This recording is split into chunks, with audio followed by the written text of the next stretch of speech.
To discover a NX wall switch, first open the Control Hub app and view the list of discovered devices. Remember, there are two types of NX switches: specialty switches, which are pre-programmed and designed for a certain function, and smart programmable switches, which can be configured in many different ways depending on your application. Click on Switches to view your available options. You now see your switch list. In this instance, the first switch is an OR-low specialty switch, which is an on-off raise lower switch. Click the switch to configure it. Here you can review the settings that are already pre-populated. In this example, the switch is already assigned to dimmer 1.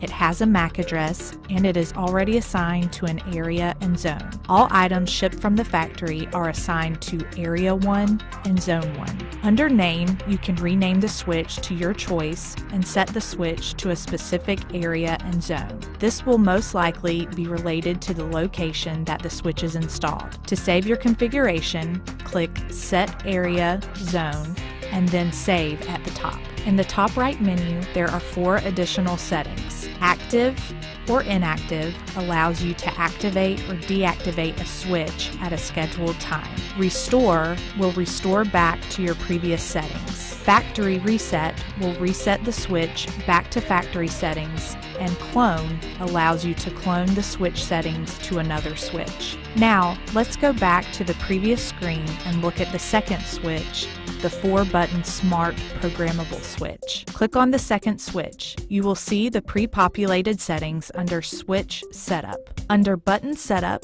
you will see 4 buttons numbered 1 through 4. Each button can be programmed to perform a different function. Here, you will see I have selected Button 1. I have chosen Button 1 to be a toggle switch. Next, I assign the button to a specific group under Group Settings. This allows me to choose which groups within a zone I would like to control with the toggle button. Next, click Save. Click on Button 2 and choose another function. For this example, we will choose On. You see there are different settings for the On button setup. Under Dimming Level, you can use the slider to select the level of light you want. Under Color Temperature, you can use the slider to set a specific color temperature. You will need to select Enable if you are ready to set the color temperature. You also have the ability to turn on a relay with the On button by checking the Enable box. Click on Button 3 and choose the desired function. In this example, we will choose CCT On. You see there are different settings for this function. Select your color temperature and choose to turn the relay either on or off.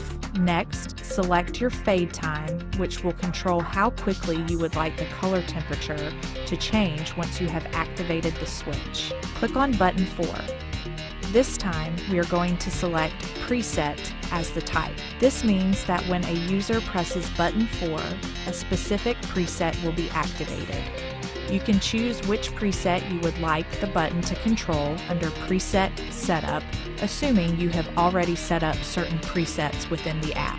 You can then confirm the status of the preset under Preset Status to make sure the preset is functioning. Next, click Save to finish programming the wall switch station. For a full list of available wall switches, please view our NX Wall Station Switch Guide.